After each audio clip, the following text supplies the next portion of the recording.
We're live. Live. We're live. Sweet. Okay. Todd, are you ready? I am ready, sir. Okay. Hit that button. Hold on. I did a goof. Uh-oh. E. Boop. Okay, cool. All right. Normally I have I record two tracks at the same time. One is Yes. my voice and one is just the slate tone where it goes boop. And I just Right. do that to mark edit points. And I forgot to enable it. So I had to start another recording file.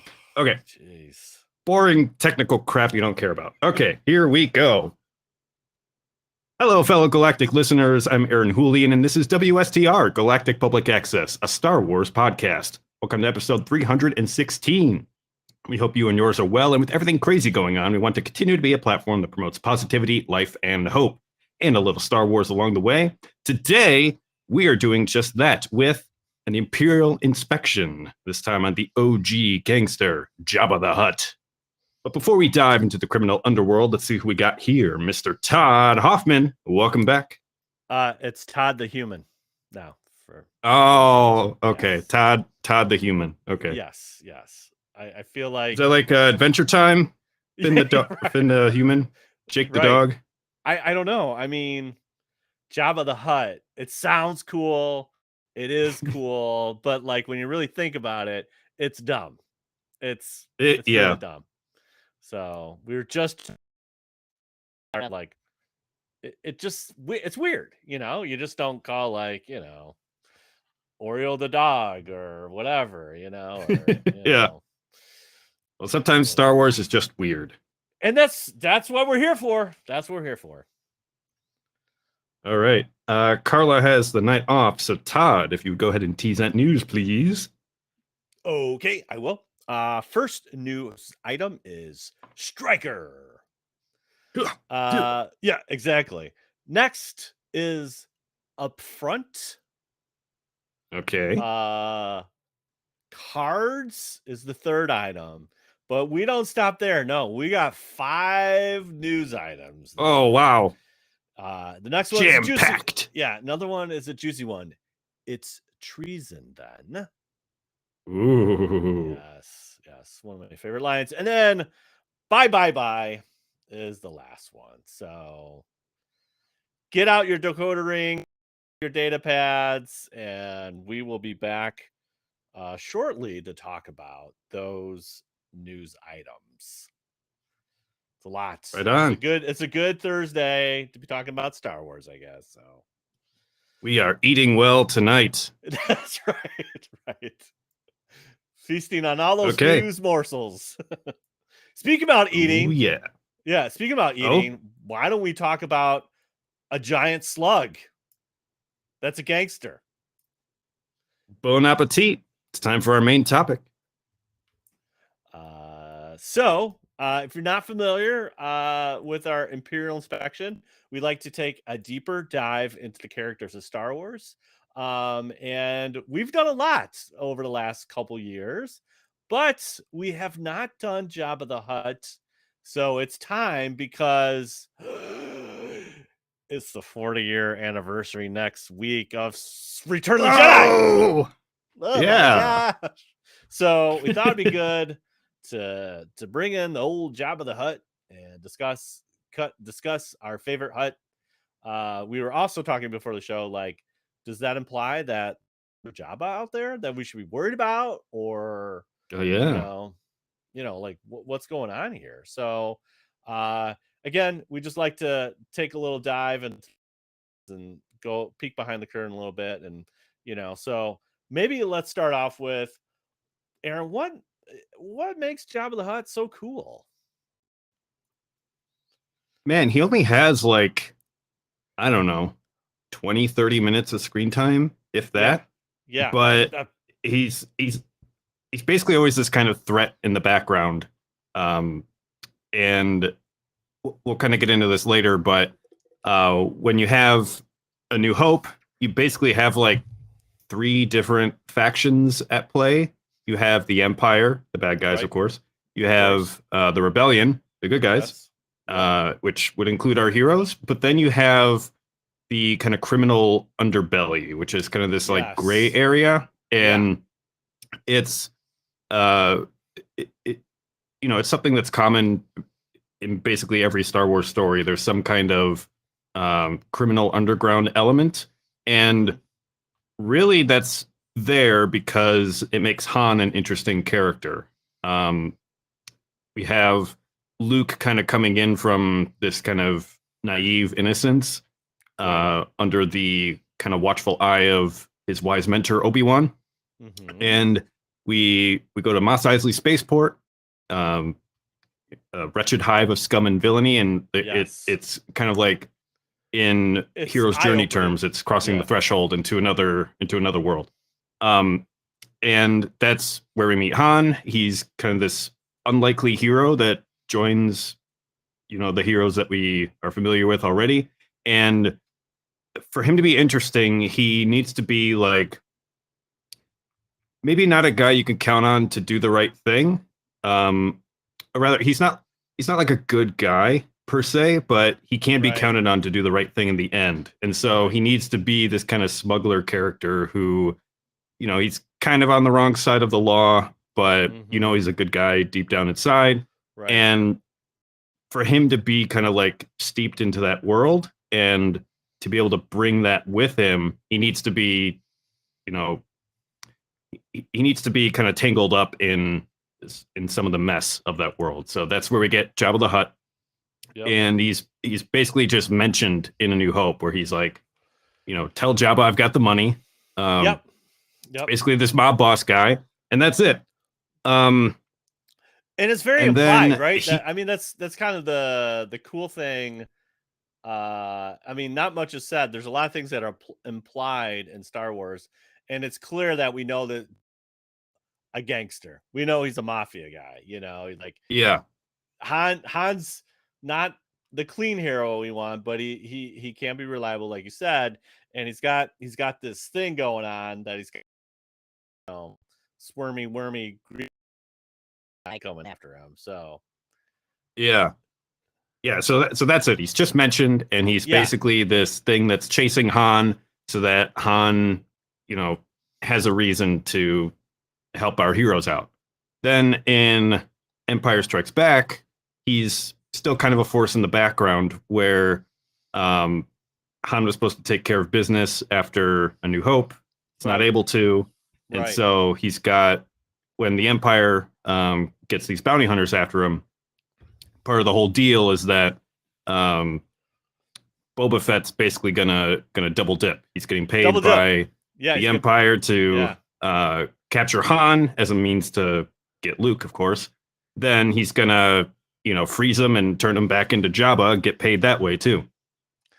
It's pretty smart. It's a pretty smart deal. It's like, hey, I you're looking for a guy you're looking for this other guy, and we're gonna use Han as the bait, and I need Han to go pay Jabba, so this is great. So it's super cool. Yeah, so Jabba's kind of this indirect threat to Han, where,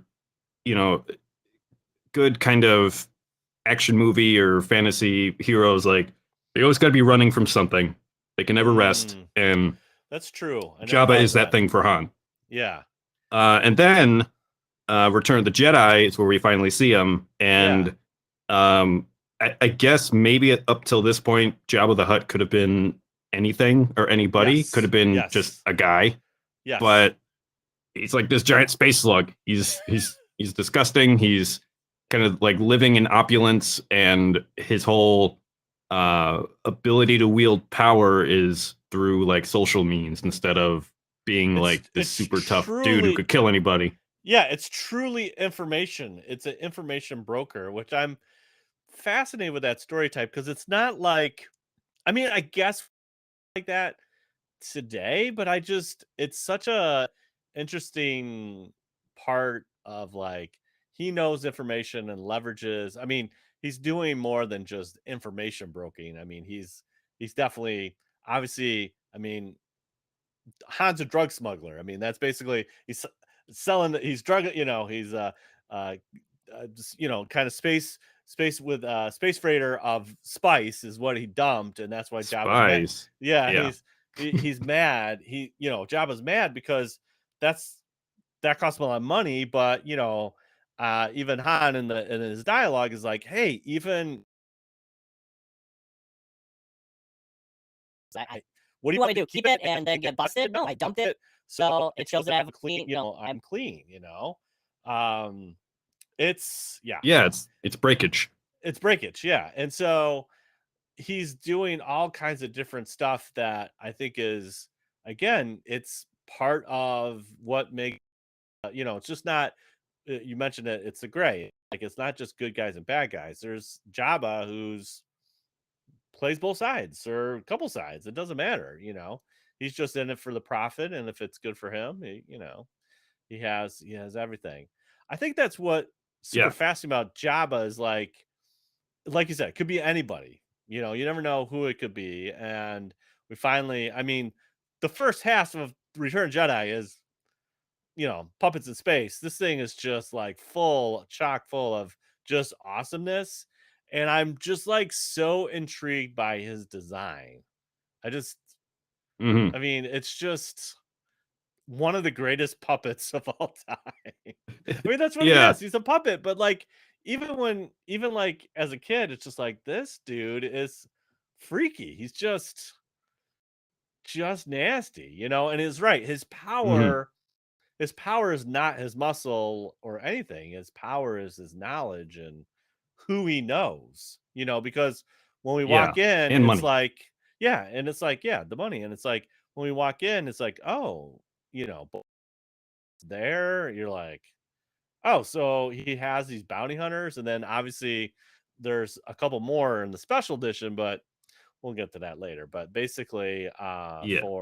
for all intents and purposes, we know Boba's, okay, so Boba is with Jabba and Darth Vader, so we know Boba's pretty elite, and now he's just got Boba hanging out at his club, like his little den or something. It's just Yeah. super interesting. It's super interesting, but yeah, he's just this fat worm slug on a sled, and he eats frogs Yeah. and smokes. And you're just like, what is going on Yeah. here? He's I just mean, this filthy, putrid, worm-ridden filth. and it's just like, how did this guy become this guy? But it's like, it's so fascinating to me. I just love the design and just the look, and he's just nasty, and he's got like his own court, and even like just everything kind of blends really well here with all the, you know, half of them are passed out. They're always like partying and then sleeping during the day. And it's just kind of Yeah. a weird dynamic. We got little quacky monkey lizard, like that's his court jester. Uh, Hmm. a six-breasted dancer. Just like, what is Yeah. happening here? What is happening Bunch of here? like hedonistic weirdos. Yeah, yeah. And what I mean, like, are those people that are there, are they like just like milking off a job? That I mean, or do they, like there's definitely, it's just weird. Like, are those people that just hanging out? I don't know. It's just kind of interesting. Yeah. It's like, Uh, well, is it like the local bee I think you hit doves? the Like nail on the they head go with hang. like, I think you hit the nail on the head with it being like the king and his court, Yep. where it's basically like I don't know, like Caesar and Yeah. I forget which one it was, but one of them just got like completely decadent and like old and fat, and um, in a way, like he has power, but it's not towards anything productive. It's mostly just like this self-serving interest. Um, and you have a bunch of people who are like want to be around that to have like some kind of power come to them as well. Like Yeah. oh goodness, what's his It's name? yeah. The Twi'lek like secretary guy. Bib Fortuna? Bib Fortuna. Yes, thank you. How can you forget Bib? I keep forget him. Those wires were not connecting. I don't know why. Because I kept thinking Babu Frick, but I'm like, no, that's not right. But it's close. No, it's not right. Right. It's close. It's a B and an F. Yeah. Oh well. Yeah, I mean, even Bib Fortuna, I mean, he's not he's not easy on the eyes either. He's one ugly Twi'lek, but Yeah. he serve, even Luke says it. You serve your master well. Like he's definitely I forget the title, Mojo Dojo or Mojo Major Domo. Major Domo. Thank you. See, I can remember that, but not Yeah, Bib Fortuna. right, not Bib Fortuna. It's Go fine. figure. It's all details. It's fine. Yeah, it's just like he has this. He is his right hand man. An interpreter. Obviously, I mean, no pun intended. He's his legs, so he's scooting around court, making sure everybody's good, and bringing information to Jabba because Jabba just sits there. It's just like a cool, I don't know. It's super cool. I think it's a fun little thing. And he's gross. He's just a gross dude. And just like, why are you hanging out with this guy? But Rose says it here in the chat, you gotta have moochers. There's people that just want to mooch off that power, mooch off the hanging in, and I'm sure some of them have to do Jabba, and maybe Jabba's like, you know what, I don't care who's here. If they cross me, they're gonna die. But yeah, he has this court. Obviously, we find out really quick. We also not only do we have a six-breasted kind of lady dancing, we also have another Twi'lek, and she's kind of sick of Jabba, and Ula is her name, and yeah, she doesn't want to dance anymore. She's done with that because she's chained to Jabba, which is straight up, like Straight up slavery. slave. Yeah, slavery basically. And he hits the button, and he's got a lion's den. But this lion's den we don't see right away. It's I think that's also a nice little foreshadowing thing. We know it's something scary down there. And everybody's like, this is great. And so there's a little blood loss there, like, oh, this is great, obviously we get the big reveal when Luke shows up, so we're not going to cover the plot of Luke's wonderful plan that we could say for the 40th. And we did cover let's just bottom line, it makes no sense. This whole plan makes no sense. It doesn't. It just puts all the heroes with Jabba, which is horribly inefficient. Thanks, Mon Mothma, for blessing this plan. This sounds great. So anyways, when Luke shows up, now we have, not only does he have like Han Solo as a decoration, like that's not enough, but then now he's got Princess Leia, and he's got Luke, and obviously he feels at this point like he has control of the situation, which technically he does because he's got the upper hand, and all that kind of stuff. But so we find out that it's not a lion, it's a rancor. He has a rancor that's just hanging out, pet rancor. No big deal.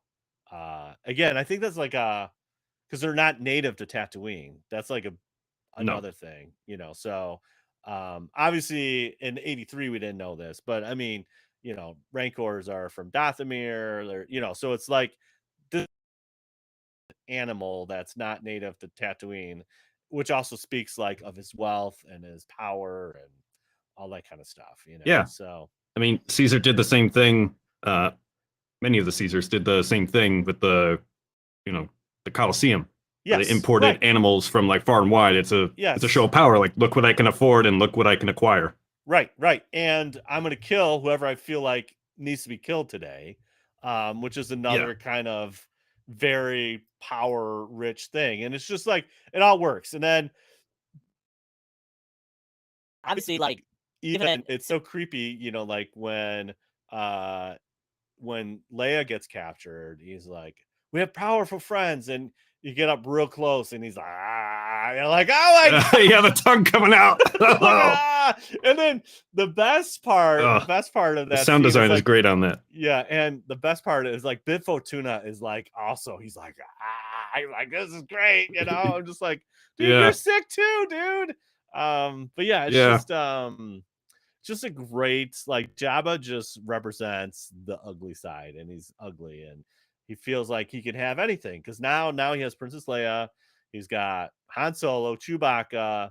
I mean, technically he has Lando, but Lando's undercover, you know. yeah, But then Luke shows up, so he feels like he has the upper hand, and then obviously that's where we get to see Rancor, and Luke defeats that, and you know, then it starts spiraling real quick for Jabba. Yeah, he's.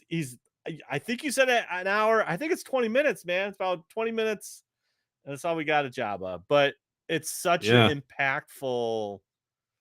He's an impactful character, you know, and again, yeah. You he's can't forget one. him. Yeah, and again, one of the things that's cool, there's many people that are mentioned in Star Wars that we never see, you know, both by name or species or whatever, but Jabba's dropped in there, and the payoff is in Return of Jedi, which is really great. It's really great.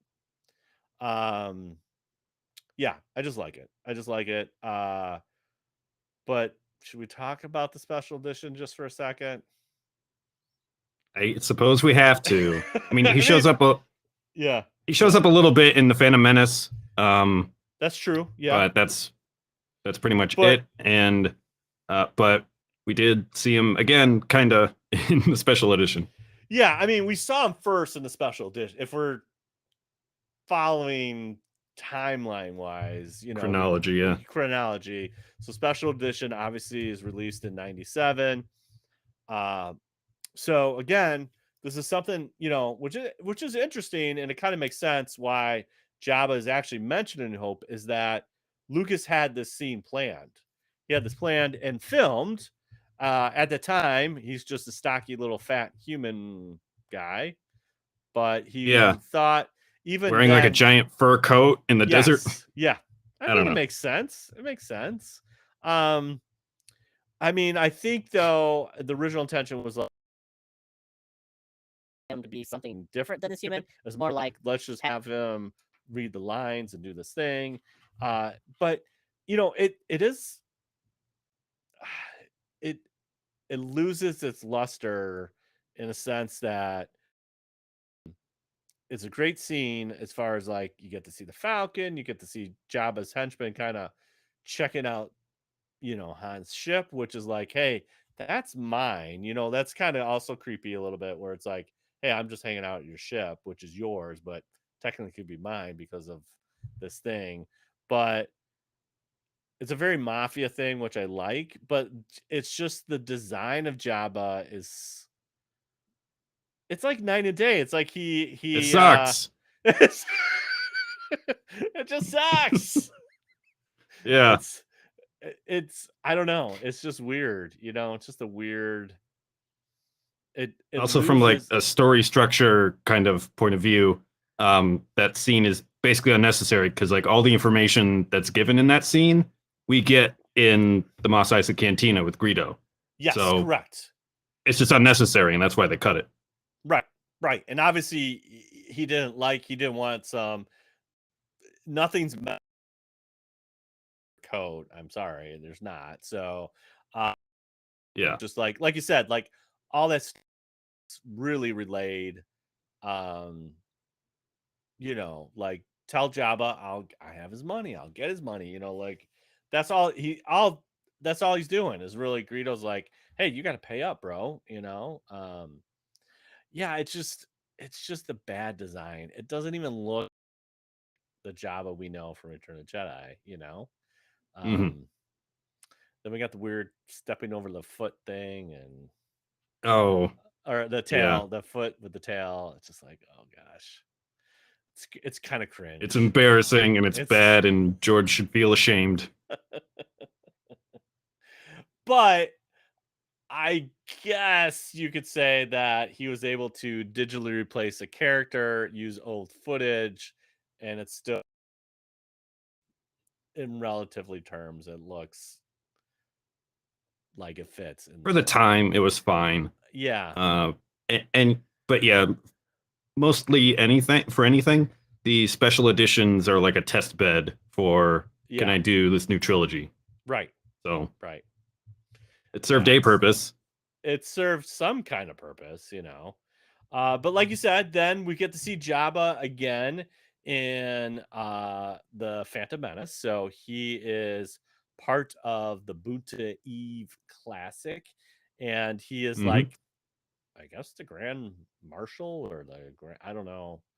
He kicks off the race, you know. And we get to Yeah. see another Hutt, maybe female Hutt, I'm not sure. And Bib Fortuna's there. We love Bib. Bib's back. A little Hmm. skinnier. Both of them are a little bit skinnier. Jabba looks better than the special edition. Yeah. And he's moving around a little bit. But it almost like it's kind of weird too, like because we're in Tatooine is such like backwater planet. A crime Hmm. boss that's like almost celebrated in a sense. Like crowd's Yeah. cheering. Crowd's like, yeah, Jabba, you're the best, you know. So that's kind of also interesting to his character. Like, even though he's a bad guy, like people still respect him, or maybe people owe him money. I don't know. It's kind of an interesting little tiff there too. Yeah.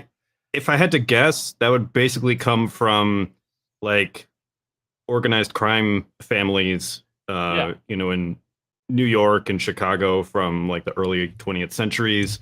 Um, we And we kind don't of have Tommy guns and gangsters now in Chicago, Aaron.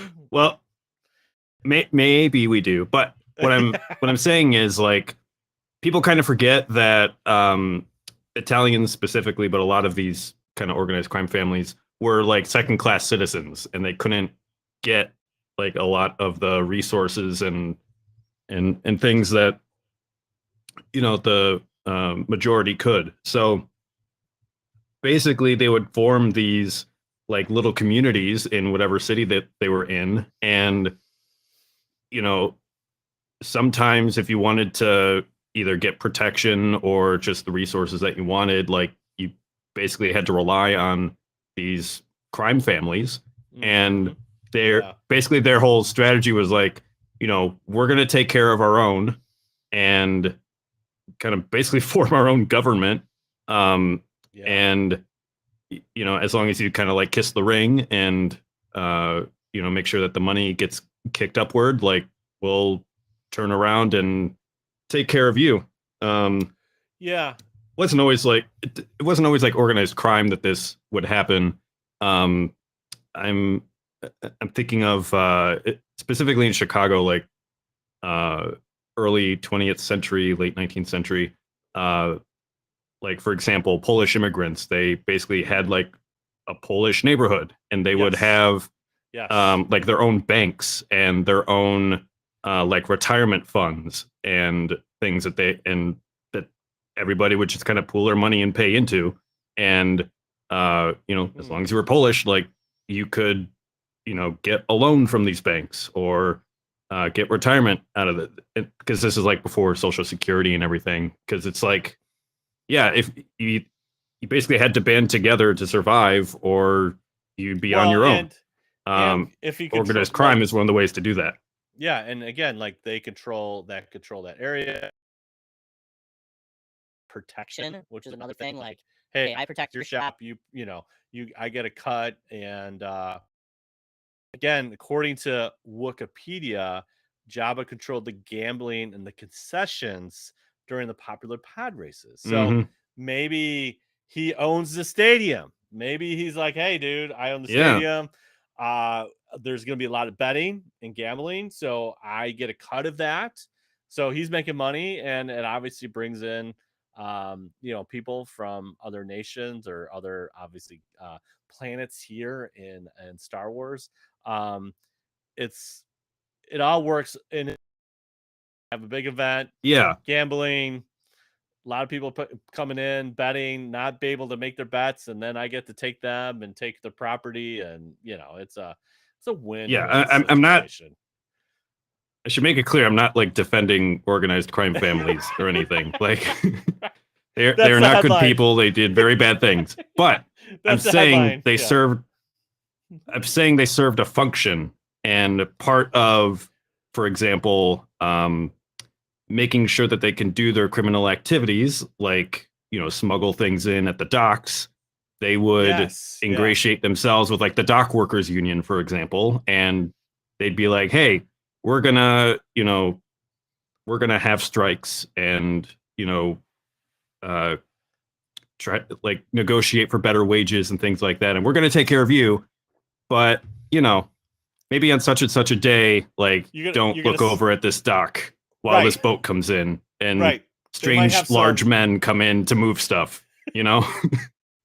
They're part So, of the but union. Yeah. Yeah. yeah, but that's how to a lot of common folks, like these crime families would be almost like local heroes or like folk Yes. heroes.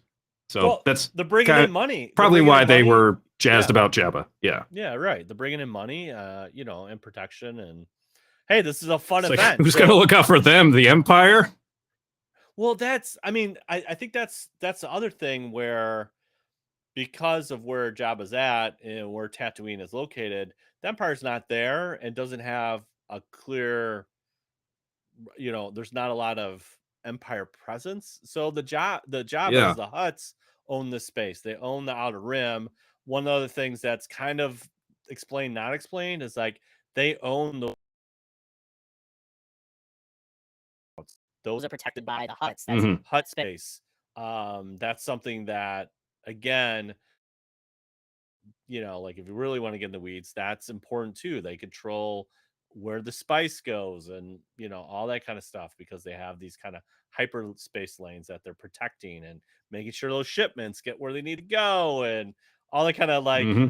The drug spice must flow. trafficking. Yeah, the spice must flow, So I think it's just super interesting and you get deeper and deeper. It's just cool how you have Jabba, as this Hutt, and then obviously through the Clone Wars, we get to see different other Hutts, and we kind of see like a council of Hutts, and there's a lot of cool stuff if you want to really dive kind of into the lore. I kind of go back to my earlier statement. It's just a weird name that sticks, and he's just got like such a great look. It's just a striking look. Oh yeah, like Hmm. 5 people were operating him as a puppet. You're like, what is what's going on here? Someone's Yeah. wiggling a tail. It's just fun. Um, but yeah, I mean, we got that going on. I'm trying of, I mean, obviously the comics definitely explore a lot more, but I want to kind of go back to Return of Jedi.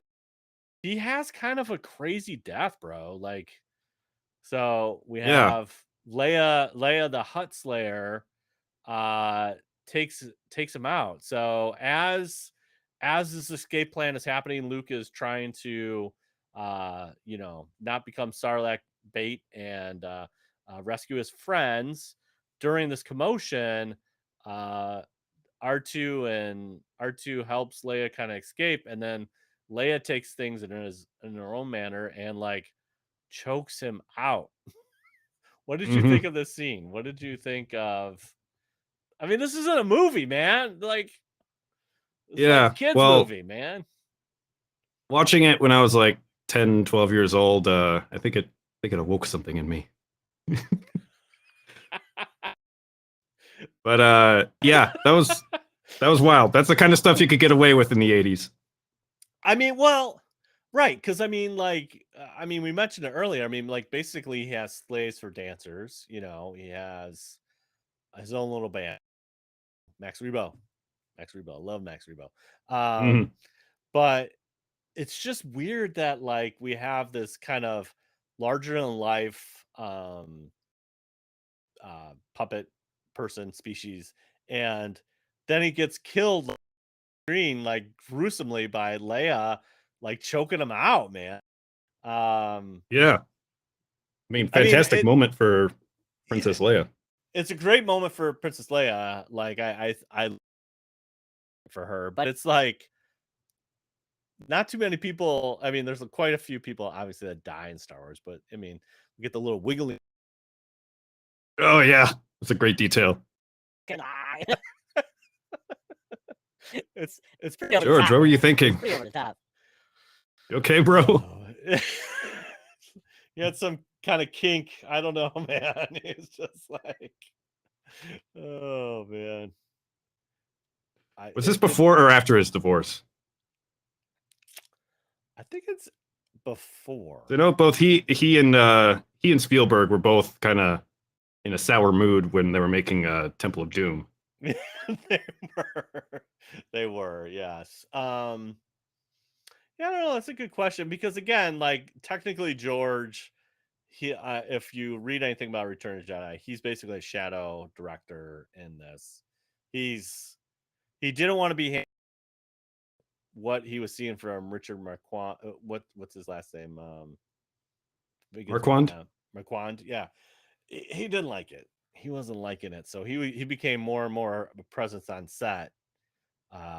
You know, as things progressed, but yeah, it's just a weird scene. I mean, everything about Jabba is Yeah. weird, and that scene is like equally just weird.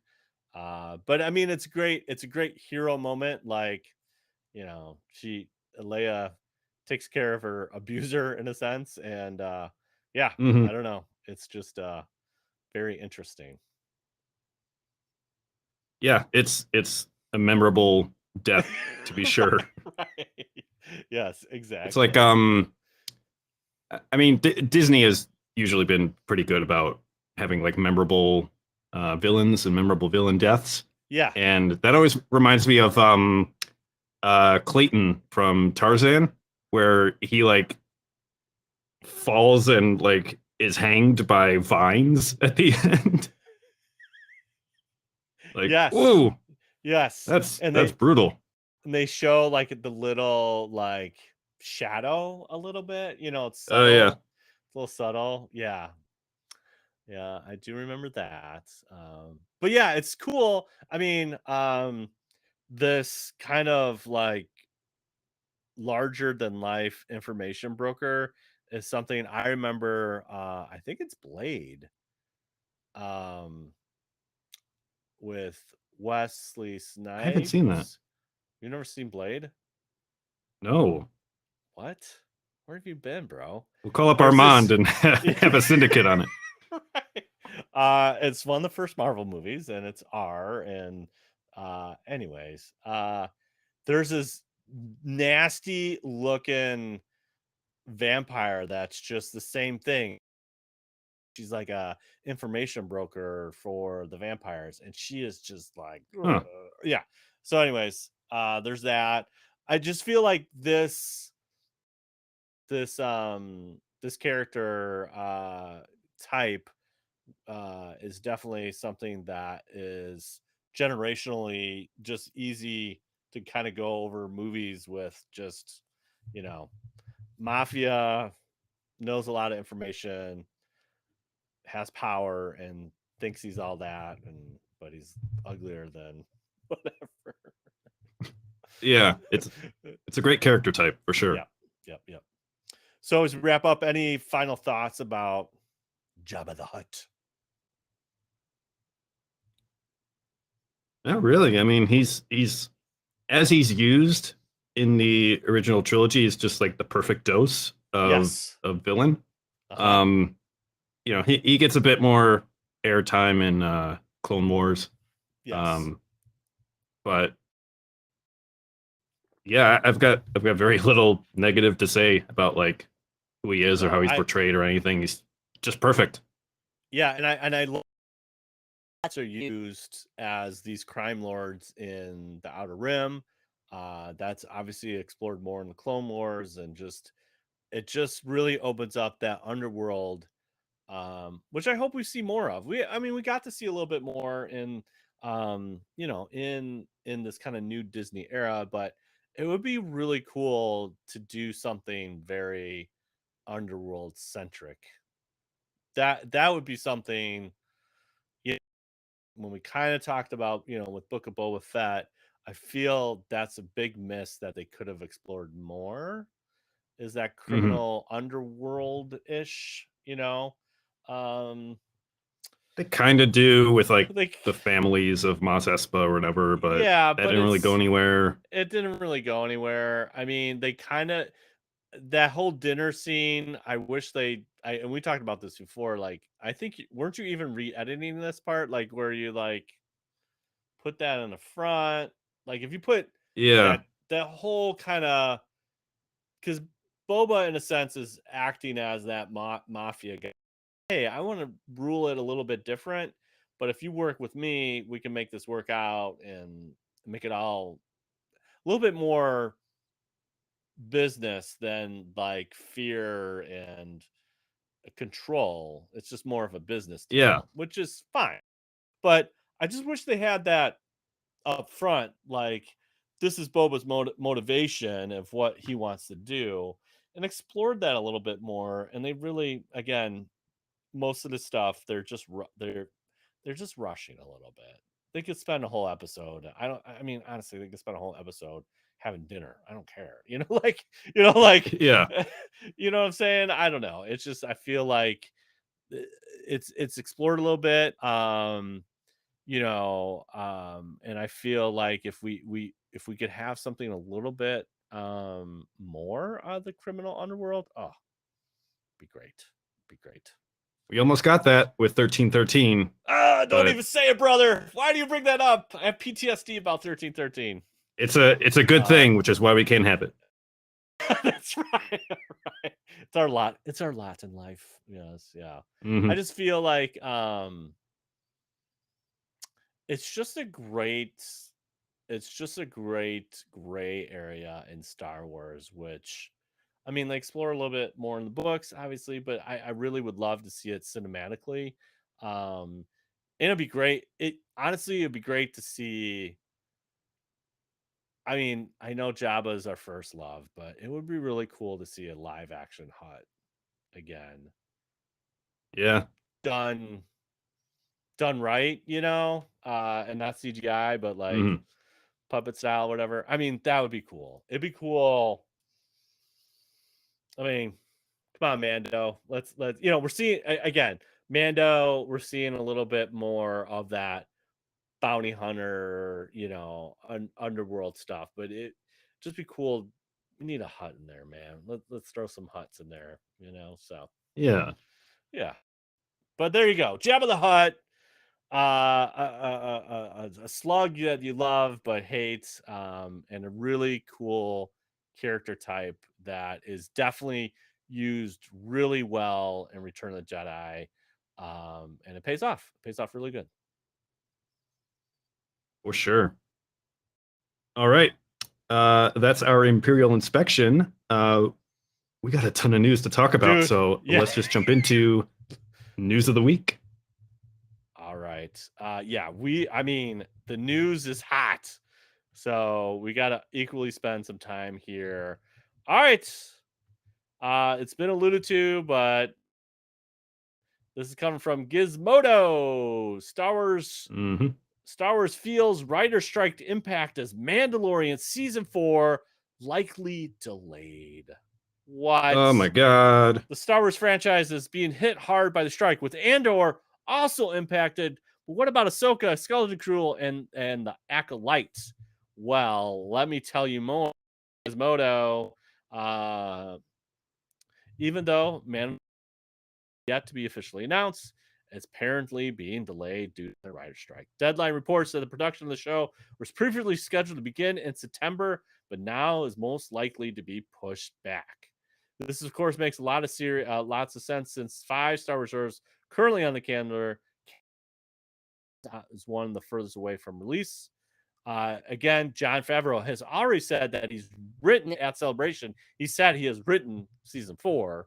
So one of the things that we're talking about earlier with like Andor, there's always writing adjustments that happen on set, and if you're not having the right people there, it's a no, and you can get in big trouble. Yep. So that's where Tony's like, we're shutting. Disney's like, keep on going, and Tony's like, we're shutting this down until. Good for him. So yeah, it's great. So again, while there's no official word on Skeleton Crew or Acolyte or Ahsoka, those things are in the bag. I mean, those things are already shot. You don't need post-production. I mean, post-production, technically, you don't need writers unless there's reshoots. Obviously, if there's reshoots, that would delay it. But with Skeleton Crew, Acolyte, and Ahsoka, I mean, Ahsoka's in the bag. That we're going to see Ahsoka. Been hearing rumors, obviously August, but I think we're good there. But it does, guys. It's all entertainment, not just Star Wars. This is figure out something shortly. So there you have it. All right, this is coming. The next one. Variety.com, Disney 23 upfront takeaways, unscripted takes, center stage, but Marvel, Star Wars, and Shogun bring the heat. What is this about? Did you even know this is going on? I had no idea what they're talking about. So what is this? Let me explain. Disney's annual upfront presentation leaned heavily on the company's non-scripted program. Our focus on ESPN and its post offerings. I've never heard of this. What is Disney upfront? Yeah. I didn't even know this is a thing. Yeah, first time I'm hearing about it. Yeah. So I guess it's showcasing a bunch of their stuff. Yeah, so it just says, only need to look at the lineup up front or ABC's fall schedule to recognize the company is clearly feeling the effects of the writer's strike. The vast majority of presentations are devoted to unscripted programming like live sports, reality TV, and news. Is 70 minutes in before Kevin Feige took the stage and presented footage of some new Marvel shows. More on that below, marking the first real presentation of any scripted series at the upfront. There was no formal mention of the strike, but anyone on stage, although Rita Farrow, Disney president of advertising sales, that hers above in the photo did speak of difficult challenges that television was facing this year. Got it. Yep. We'll skip the sports, skip Jimmy. Okay. Star Wars and Marvel boss Kevin Feige and Lucasfilm head Kathleen Kennedy brought the goods by offering first looks at some of their upcoming Disney Plus shows. Feige kicked things off with a sneak peek at the upcoming series Secret Invasion, including scenes featuring Samuel L. Jackson and Don Cheadle. He then showcased footage of both Loki Season 2 and the Hawkeye spinoff Echo, in addition announcing premiere dates for both. What?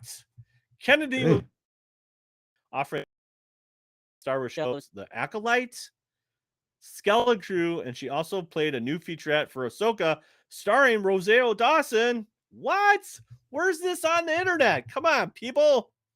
Where's my Reddit scripts up front? Okay. Let's see. Seacrest. Okay. Seacrest, we don't care about, Ryan. Good job, Ryan. Okay. FX Shogun makes long-awaited debut. The highlight of the Disney presentation may have come to a very end. Debuted a first look at the long jesting series adaptation of the novel Shogun, which the network first commissioned in 2018. This first look was set up by a dozen or so performers dressed in armor, taking stage and engaging in a brief sword fight before footage rolled. Not a bad way to wake up people to sleepy Tuesday afternoon. I didn't even know this was a thing. Did you know this was a thing? Yeah. No. Wow. What is happening?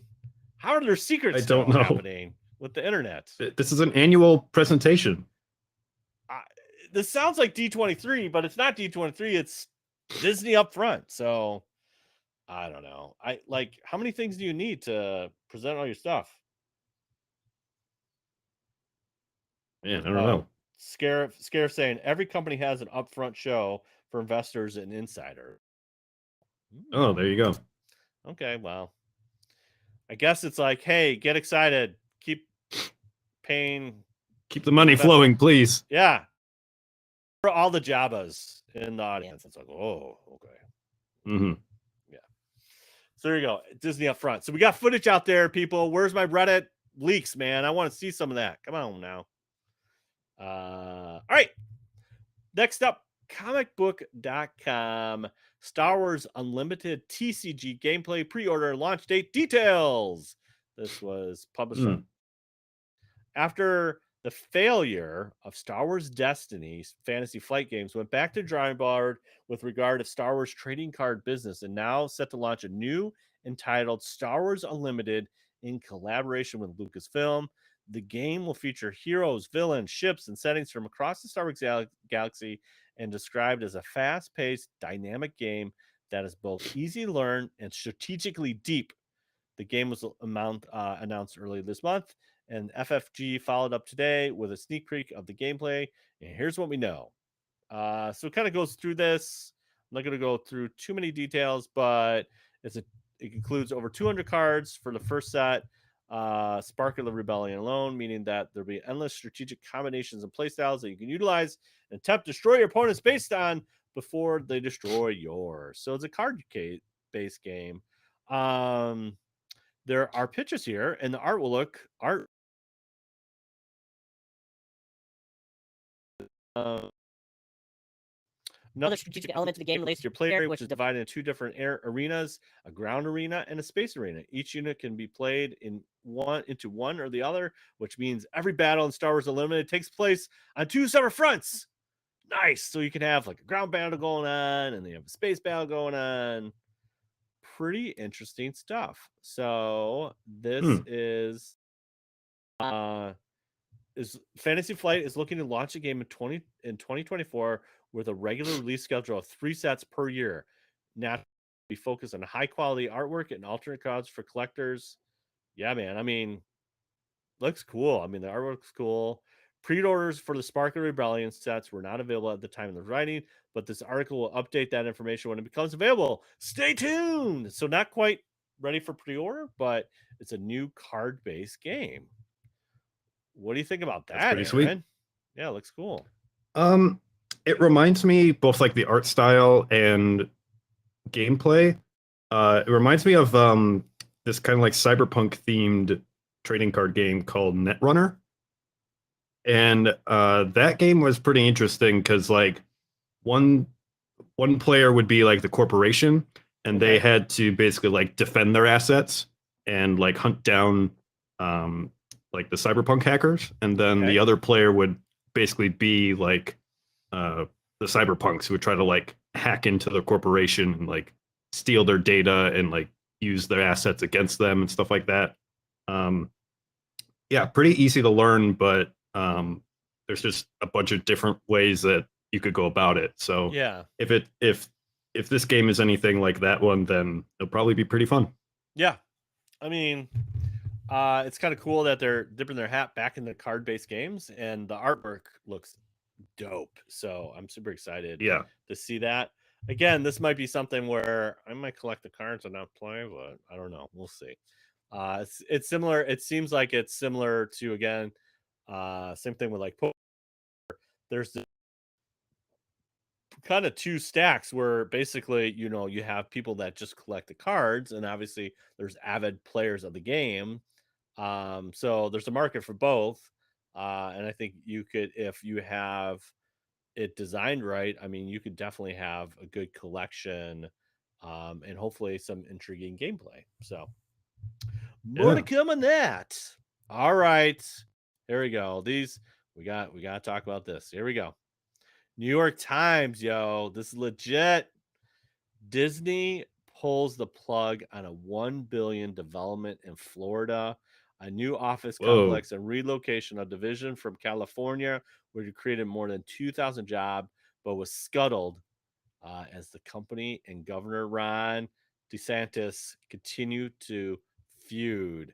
Dun dun dun. Uh-oh. The governor Wow. and Bob are getting at it here, dude. This is legit. So, in March, Disney called Governor Ron DeSantis of Florida anti-business for a scorched earth attempt to tighten oversight of the company's theme park resort near Orlando. Last month, when Disney sued the governor and his allies for what is called a targeted campaign, a government retaliation, the company clearly made that the 17 billion in planned investments in Walt Disney World was on the line. Does this state want us to invest more, employ more people, and pay more taxes or not? Bob Iger, Disney chief executive, said on the earnings related conference call with analysts last week.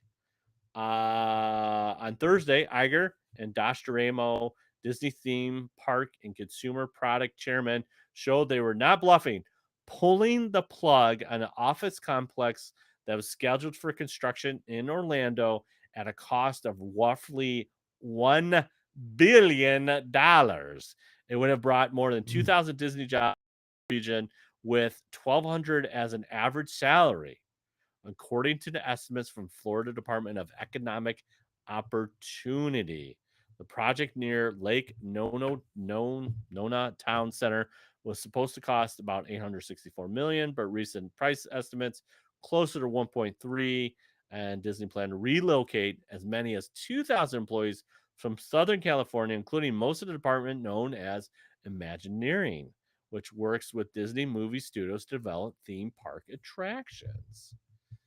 Dang. Most of the affected employees complained bitterly about having to move. Some quit, but Disney held firm partly because of a Florida tax credit that would allow the company to recoup as much as $570 billion 20 years for building and occupying the complex. All right. If you're not familiar, here they break it down for you. The beef. Here's the beef. The rift between DeSantis and Disney. Okay. So how the feud started. The fight between Governor Ron in Florida and Disney started when the company criticized an education law that opponents labeled "Don't Say Gay." Here's what you know. Then there's a link to that.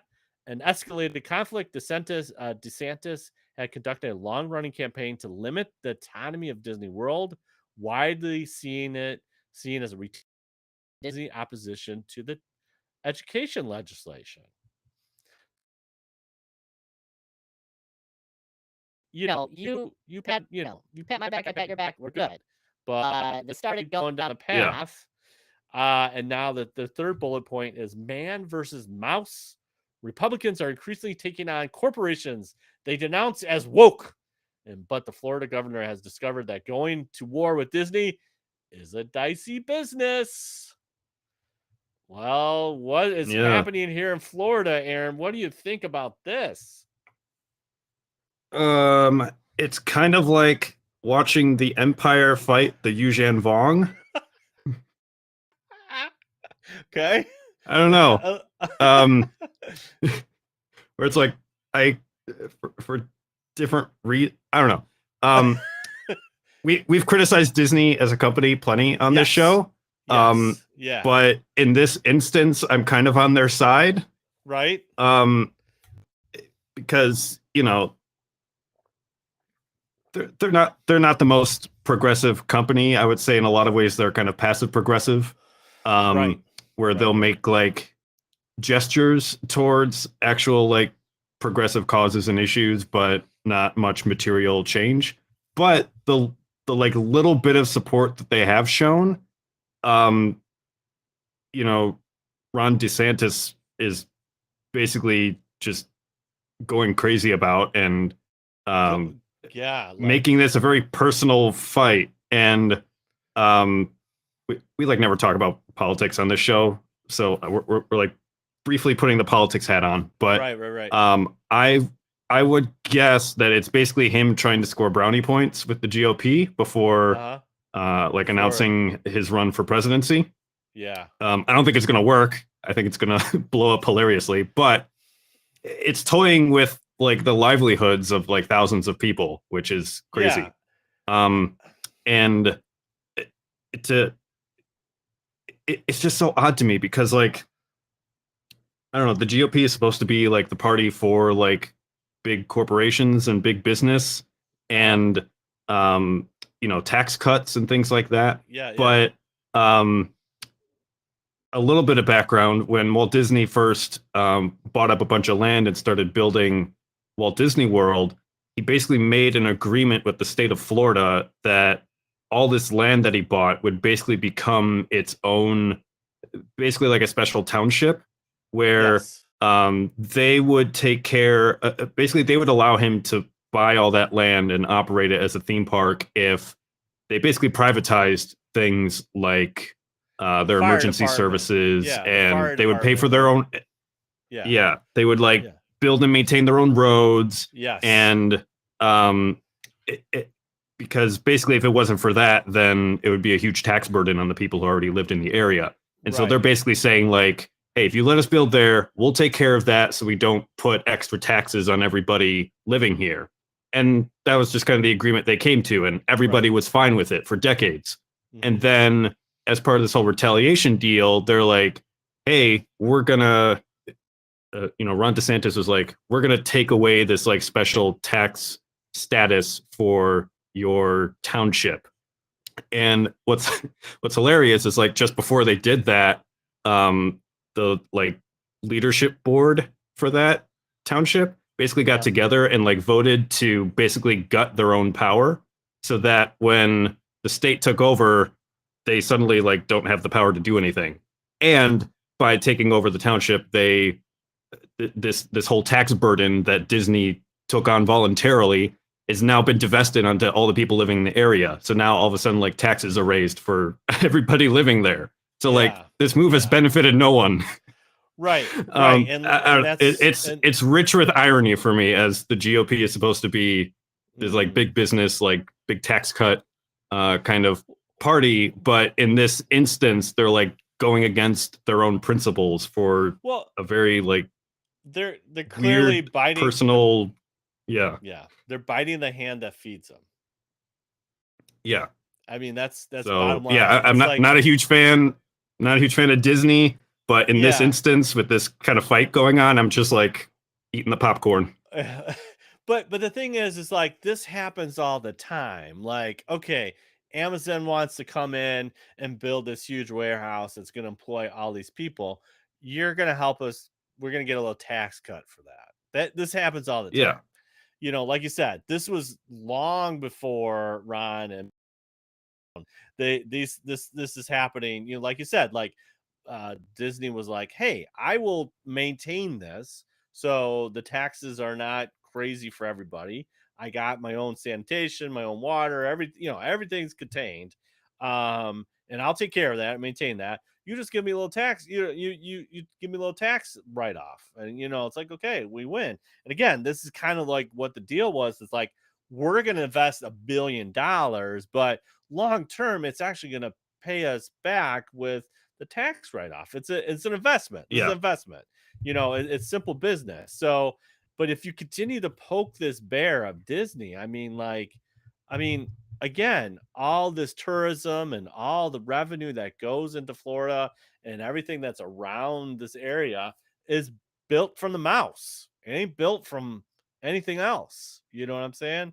So, it's very interesting. I mean, and the fact that Disney is actually suing the government, I mean, it's getting yeah. pretty heated. And I'm interesting to see. I mean, I don't know. I don't know if they could totally pull out and crazy if they're like, yeah, we're leaving See ya, Florida. Florida. Yeah. It's like, I That mean, would be wild. wouldn't that be wild? That'd be like crazy wild, you know? I don't know. It's just interesting. So yeah, it's this thing is brewing. It's not over. I don't know like what the governor has in plant, but he's messing with the mouse. You're gonna get. I don't know, man. I don't know. It seems like this is bad, very, very bad. Yeah. It's not, you know, Um, I have a bad feeling about this. It's getting there. yeah. At the end of the day, I don't think it's going to affect Star Wars all that much. Um, it is part of this kind of massive parent company, Lucasfilm Yeah, is, right. but Yeah. and I get a little bit of a personal bit of satisfaction just watching the hypocrisy unfold. But Yeah. yeah, it is really fascinating to see like where this is going to end up, Yeah, legally because speaking, and like what the fallout is. right. With the Florida, as far as a political thing, but like if you're attacking this corporation that's brought you nothing but obviously there's always good and bad, but they brought you more good than bad if you really think about it. Of all the people moving to Florida, all the tourism, all that kind of stuff. I mean, I don't know, man. I am sure there's definitely cities out there be like, yeah, why don't you just build a new theme park and we'll make everything you Come want to and better. Chicago. Come to Chicago. Hey, hey, we got a Bear Stadium that no one's gonna be filling pretty soon here, so you can Exactly. Yeah. plop it right there on the Build a on the theme lake. park here. Yeah, put a big old theme park right on the lake there. George is like, I tried to do that. I tried to do that with the museum, Yeah. whatever. Okay. All right. This is coming from CNBC.com. This just dropped today, folks. World's costly Star Wars Galactic Star Cruiser to close in late September. Oh my What God. the heck is happening? Ugh. Okay. Key points.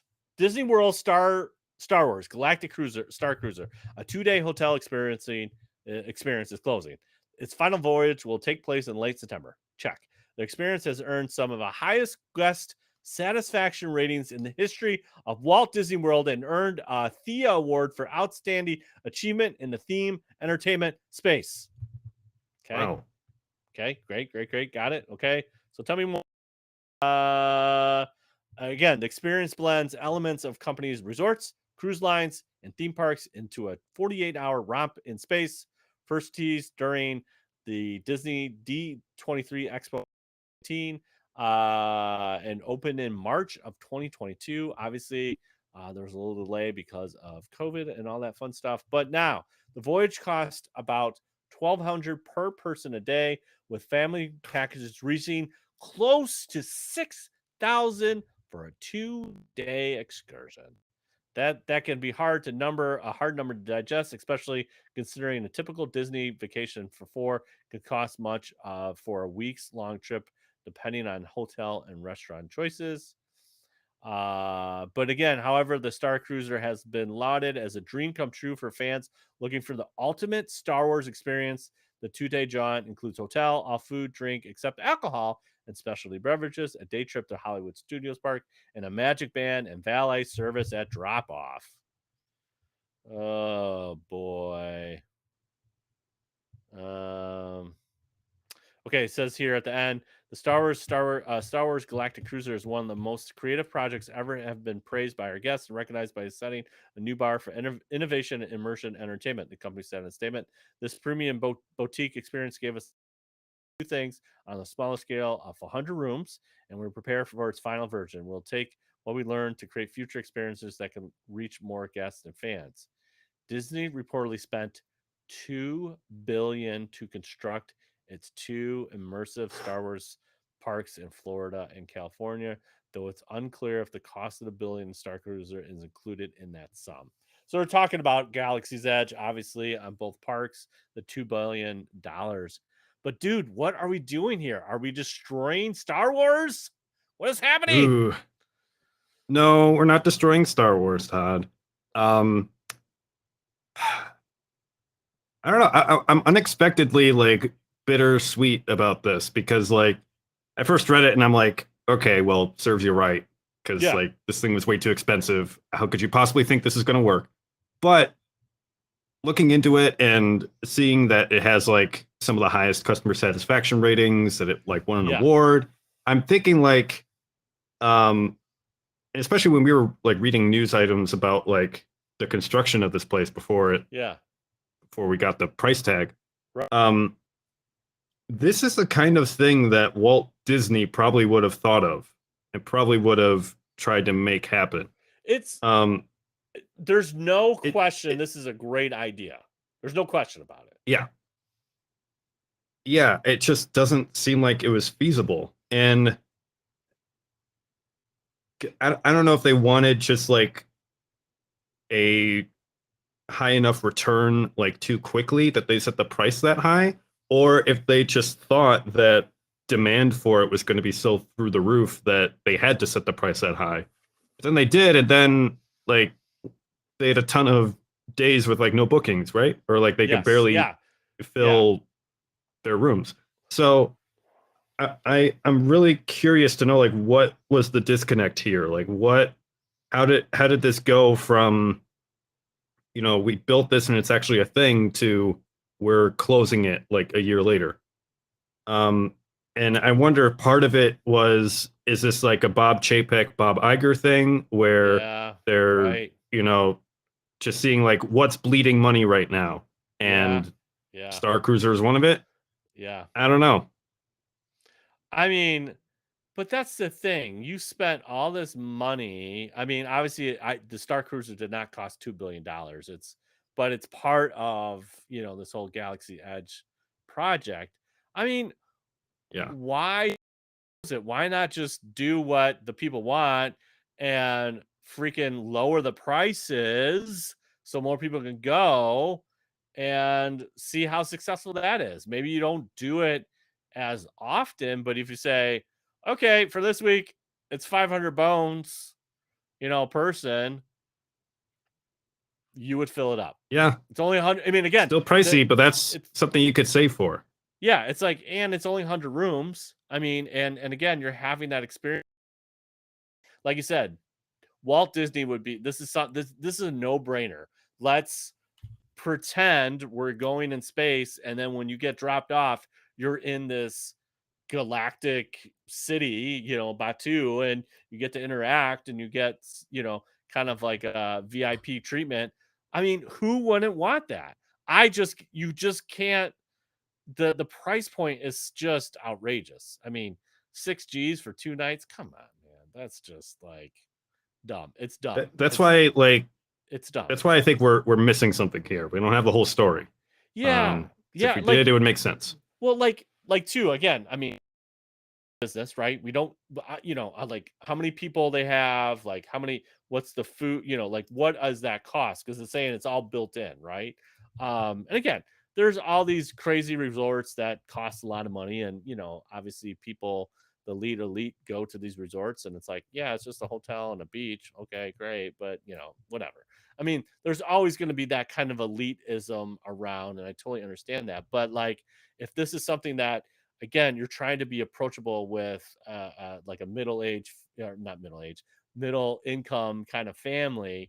um this is not it. And if you're like, Hmm. well, we do want to have property, that's fine, but like, even still, 6 Gs is just a lot, man. That is a lot of bones. It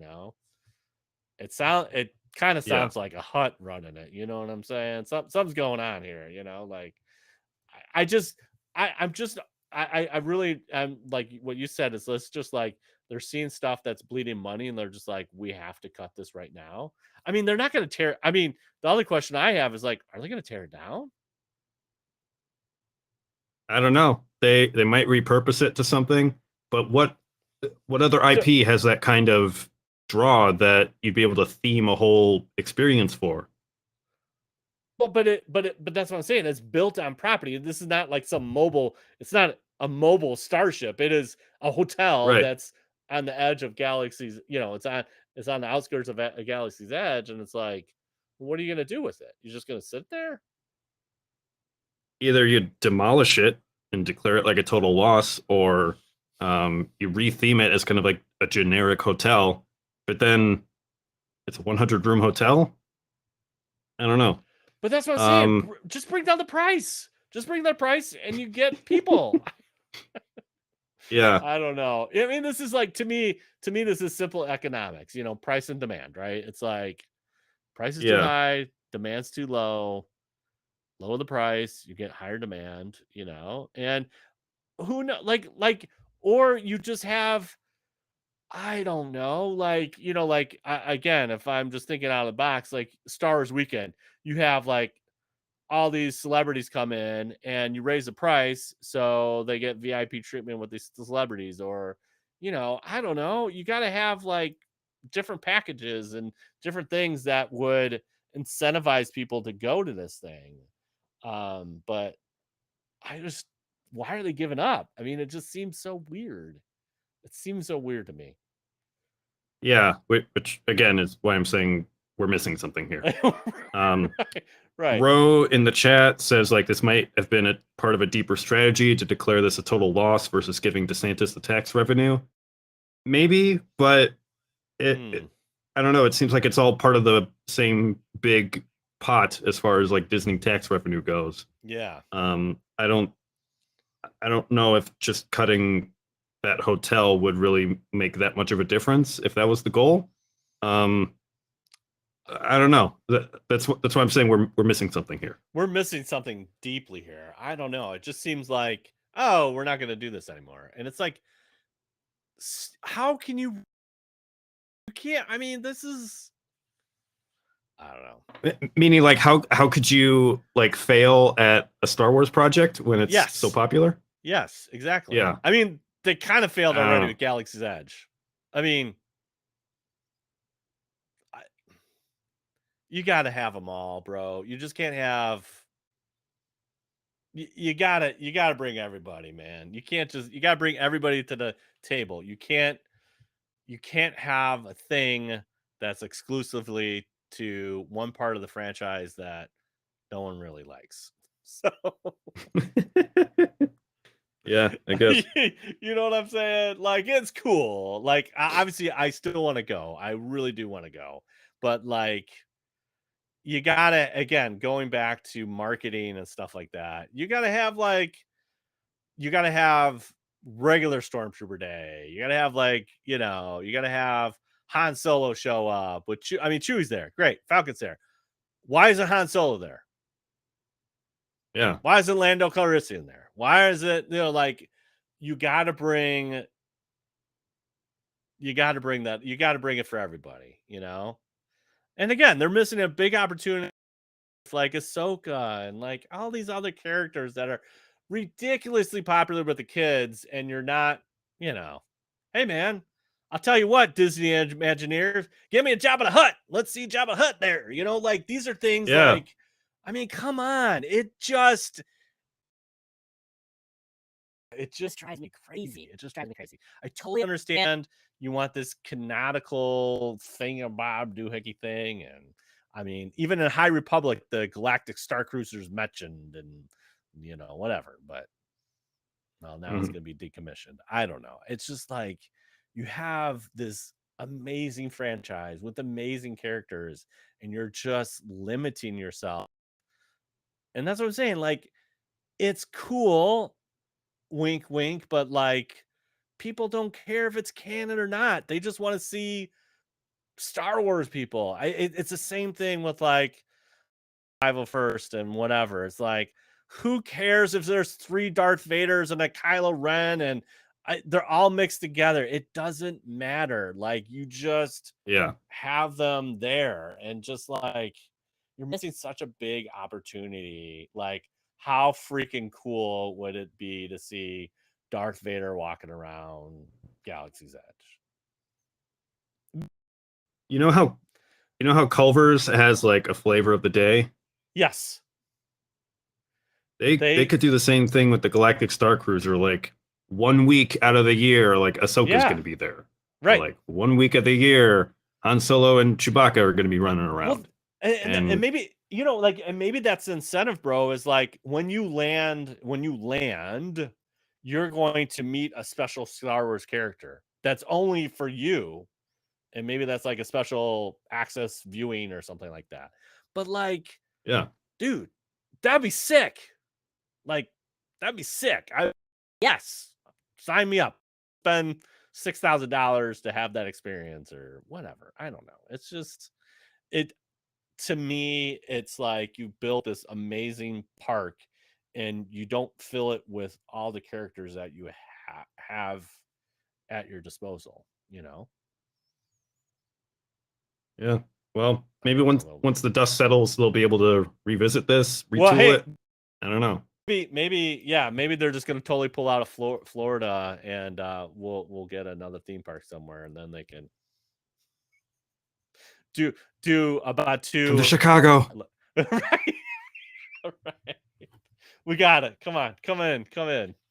The winters aren't that bad. We just play it up. Right, right. No, they are That's actually just that bad. yeah, they're bad. Yeah, they're bad. But hey, Florida summers are bad, bro. Ooh. Ooh. I mean Yeah. that blacktop, man, you're just melting out there. You're melting out there. You're just like, it's like tattooing. It's like tattooing like double suns, bro. So Yeah. Ooh. anywho, yeah, that's the news, man. That is a lot of news, a lot of dicey stuff. There's a lot of news. Yeah. So there you go. Okay. Well, let's blow off some steam down at the old cantina with Cantina All right. Chat.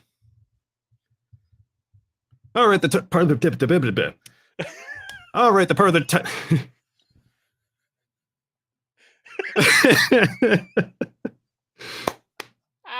that's staying in. Just keep it, dude. All right, the part of the show where we talk about everything geeky and weird going on with their lives. Todd, take it away. Nailed it, man. We are professional podcasting here. Yeah, kind of low key. I'm trying to think of any recent events here. Playing some Jedi Survivor, dude. I'm doing a slow burn on this thing, and I'm enjoying it. Yeah. I know many people have already beat the game. I've barely done any missions. I'm just going around and trying to find stuff, and it's great. It's like just my cup of tea. So yeah, so there's a great, it's cool to me. There's a lot of different little nooks and crannies that like last night I would like infiltrated an Imperial base, and it's like way up in the mountaintops, and it was very, very, very cool. And there was some great all bits of like the stormtrooper and this KX droid like talking, and they're like, it's just fun. It's just fun. There's a lot of little Easter eggs, and I really enjoyed it. It's been great. Been some bugs, but for me and my experience so far, I've been playing on the Xbox. Haven't seen any bugs at all, and it's been really cool. Yeah, it's been really cool. Really enjoying it, and yeah, I'm really taking my time. I might be going for 100%. I don't know. I'm gonna try. Ooh. It's a cool world and it's fun. There's always these little, very similar to the game level design. There's like, I can't get to this because I need this. And like, I just recently got this little some upgrade. Metroidvania. Yeah. And I recently, just like last night, acquired this things for BD. And I'm like, oh, I know where I can do that. I got to go back here. And so that's yay. Probably gonna do tonight right after this episode. I'm like, all right, I'm gonna go upstairs and play a little. Yeah, I just like it. It's great. So I ran out. This is first world problems. So my training cards for my TK, and so I recently have done a heavy weapons trooper, and so reached out to like the guy that does the cards. He's like, dude, I'm in the middle of moving, can't get to it. I'm like, I need some cards. So I reached out to my boy Greg from Rebel Base Cards and like, bro, gotta hook a brother up. So we've been talking the last couple of weeks, and we finally like nailed everything down. So I'm gonna have a little limited set of cards that Greg helped me design, and it's a deep cut. It's based off of a Wonder Bread run that, yes, Star Wars back in the 70s. Whoa. They dropped some cards into Wonder Bread. I mean, who wouldn't want a white bread and some Star Wars trading cards. But that's what happened here. Star Wars is that kind of popularity. So anyways, it's got a different design. It's got a different kind of front design. The back was kind of plain and vanilla, and so we kind of spiced it up a little bit. But the front design, Wonder Bread card design. So there's also a Wonder Bread He-Man, just in case you want to know, but that's a story for a different day. Whoa. Anyways, so yeah, it's got this cool card design. So I'll have that ready for Joliet, which is coming up in a couple weeks. So I'm super excited for that. Yeah. So Awesome. Yeah, that's pretty much everything geeky going on right now. So how about you? Well, Todd, I have given my life to Tarkov. That game. It is. Yeah. Oh no. It is so much fun. It's I'm getting better at it. I'm winning more than I'm losing against the bots, which is good. But it could still be really frustrating to be like in the middle of a raid and just like a bunch of bullets come out of a bush somewhere and you're just down and have a second flat. I'm like, right. I didn't even see you. Yeah. But yeah, that's a lot of fun. For those who missed it, Escape from Tarkov is this like hardcore military shooter that's like super detail oriented. And you go into a raid into this kind of like abandoned city, basically. Yeah. And you try to scrabble a bunch of like gear and junk and weapon parts and get as much valuable stuff before you try to escape. And if you die in the game, you die for real. No, you die in the game, you lose everything that you've got on your person, which could be like really expensive stuff. Good stuff, yeah. You can insure your gear, but you may or may not get it back because if like another player takes it, then it's just gone for good. So very cutthroat. I'm playing a single player mod of that where I'm against bots instead of people. Yeah. Instead of coked up 14-year-olds who've played the game for hundreds of hours. Yelling at you. I got you. Yeah. Except this mod is hilarious because if you kill another bot, sometimes they will like send a chat message to you. And they're quite hilarious. One of them is like, great, now I can't afford to get any kit anymore. Thanks for nothing. It's like a message, like somebody. Yeah, like imagine like if you're playing on Xbox and like someone sends you like a chat message after multiplayer game, just like flaming you, and so that's kind of satisfying in a weird way. That's pretty cool, actually. Other times they'll be like, "Hey man, that was a good shot." I'm like, "Thanks, bro," who doesn't exist. Thanks. Bot person. So yeah, I've been having fun with that. That's fun, been climbing up the bell curve. Yeah. And last Friday, I ran my first session with the Red 5 Tavern. Hey-o! That D&D experience with a bunch of Red 5 friends and family. So I've been playing in that campaign for a little bit. And then, accidentally became a DM. Oops. And that was my first session actually running for the group. We did a session that I've always wanted to try but never got the opportunity to, and that's with something called a doppelganger. A doppelganger is a D&D monster that they can like mimic anyone that they've touched. So, So long story short, the players, we basically wanted to introduce this like secretive. If you're playing in the Red 5 Tavern game, like go away, stop listening, be gone. Wow. I know you're in here. I know you're listening. So be gone. Yeah, right. So get out of here. Get out of here. Well, don't spill the beans. Don't tell us on the sausage base. Yeah. I'm not going to spill all the beans, but just some of the beans. All right. So there's basically like this secretive organization of like assassins and spies that are all doppelgangers, and they're Oh. me and Charles wanted to introduce this group to the players. So I'm like, okay, what's a cool way to do this?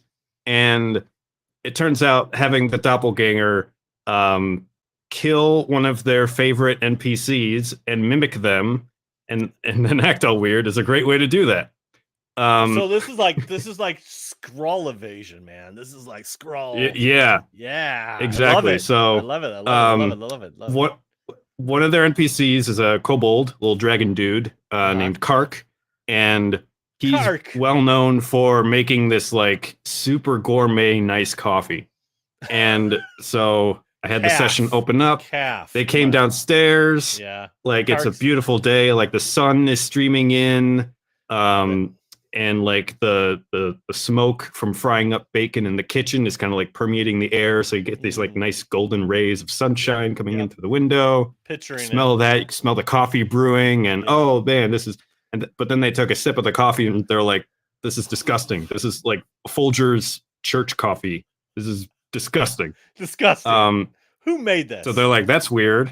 Where's and then Kark? like they notice, then they notice Kark was like 6 inches taller than he should be, and they're like, "Huh, that's a little weird." And he's like acting kind of clumsy. He's like bumping into like tables and stuff, and like spilling drinks at people. And he's like only really paying attention to the players. Like he's not really serving other customers in the tavern. So he's just acting weird. And so the players kind of like huddle up together and they're like, "Hey, he's kind of acting weird. We should check in on him." So one of them goes back into the kitchen to check in on him. And for making coffee, he's basically like putting coffee beans in a bowl, like grinding it up with like the handle end of a knife and just like dumping the grounds into like a pot of boiling water. Kark. So they're like, "Kark, what's wrong with you? You okay?" And he's like, "Yeah, I'm fine." And everything's fine here. How are you? I even I had him say like, you know when like you just don't sleep well and you look and you wake up and you're just not yourself. Like, you ever have one of those days? I don't think any of the players caught it, but wow. A little bit of foreshadowing. And then yeah. So they gather and they're like, "Okay, we're gonna like, cast Zone of Truth, which is basically like Wonder Woman's lasso of truth, but in like an area." And we're gonna put Kark in there. We're gonna figure out what's going on. So they go back to the kitchen. Yeah. They go back to the kitchen. Kitchen's empty. So they look around. They check the exits. They check like anywhere else, and he couldn't have gone anywhere. But the door to the freezer room where all the perishable food is kept is open. Yeah. Yeah. They like creep forward. Enter. And they see like Kark's feet on the ground there. They check in. It's Kark's body, and he's dead. Like his throat has been cut. No. There's a bunch of blood on the ground, and it's frozen. And then, like as they're looking over, they just hear like a whisper behind them, like for Ganjor, who's like the villain of the campaign, and the doppelganger stabs one of them. And it's like this whole sneak attack. This whole fight blows up, and the doppelganger, he waits until the rest of the party comes in. They're like all in the kitchen, and he takes a bead from a necklace of fireballs that he has, which normally you break off a bead, you throw it, and you get a fireball, which is like this powerful explosion spell. Yes. And he basically says like, "My secrets die with me," and he puts it in his mouth and he bites down on it like a cyanide pill, and it just explodes his head, and like everybody in the kitchen got damaged. Luckily, no one died, but that was a memorable way to kick things off. But they had to figure out like what to do with Kark. They had to figure out like how to investigate this thing to figure out like what's going on. Calf in the morning now. Well, not Kark. Kark is gone. Yeah. Yeah, because I've always wanted. I've talked before how I kind of have a villain problem with my campaigns, where I don't really make a good connection with the villains with the players. So I wanted to try this time with if I couldn't it probably would have been too far to kill one of them, but if I could kill someone that they care about, like Clark. So yeah, then long story short, they did some investigating and they tracked down where this guy came from to this like cultist temple hidden in like one of the city parks.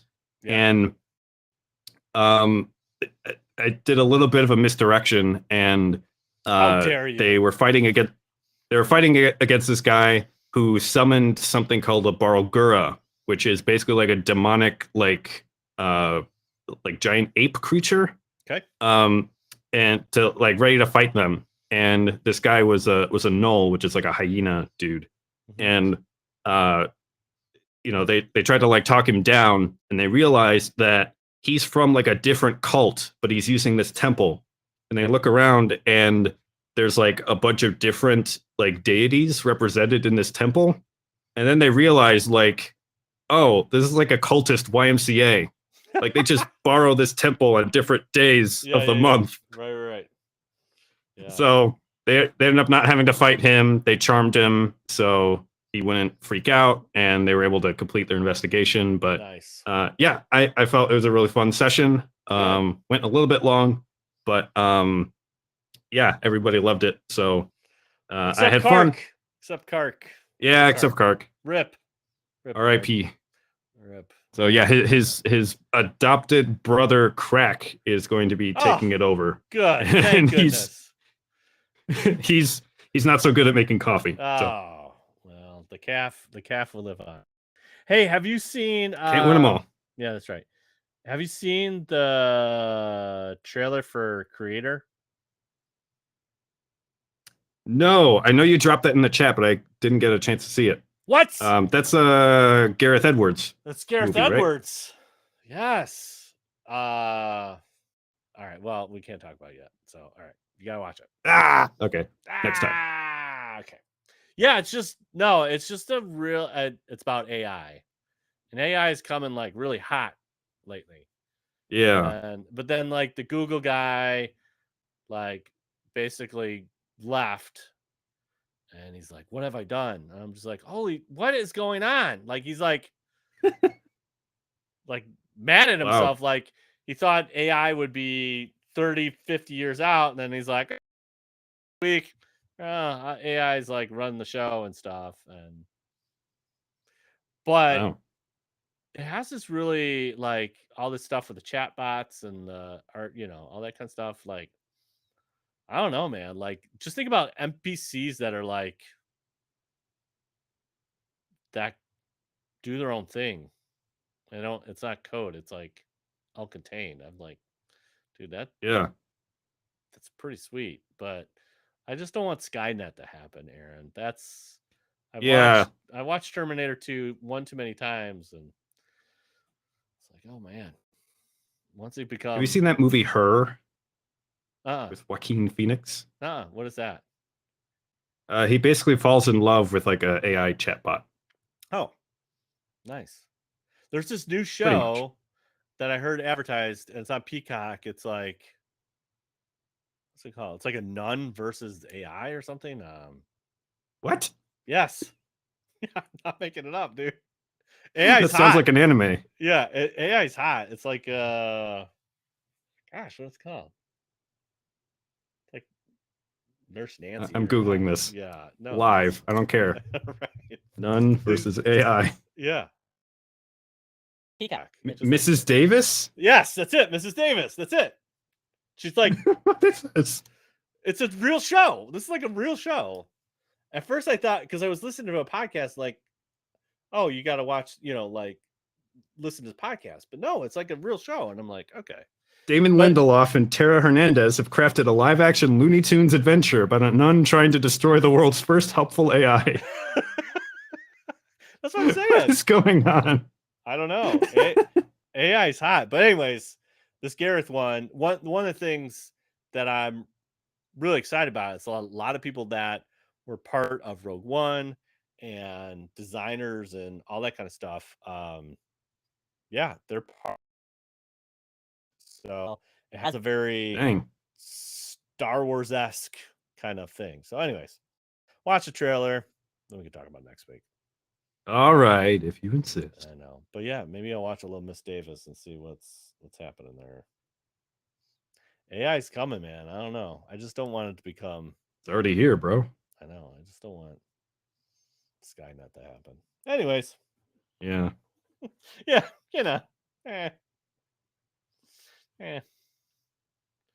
All right. On that note, I think it's about time.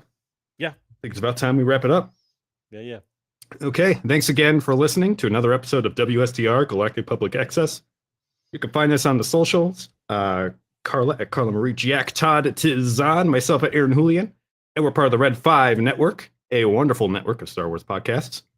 We want to hear from you, so please comment, tweet, rate us on Apple Podcasts. You can catch our entire back catalog of episodes at podcast.wstrmedia.com. We got merch over at store.wstrmedia.com. And we got our Patreon, patreon.com/WSTRmedia. Thanks, everybody, for hanging out with us in the YouTube chat. That's over at livestream.wstrmedia.com every Thursday night. And please, if you have any comments, critiques, fan mail, hate mail, any ideas, any weird recipes you have, send them over to mailbox@wstrmedia.com. You can leave us a voicemail at 630-557-WSTR. That's 630-557-9787. Next week, we are celebrating the 40th anniversary of Return of the Jedi. Dang. So you're not going to want to miss that. Yes. All right, Todd. There's only one way to end this show. Now this is podcasting. Insert big Jabba voice. Oh.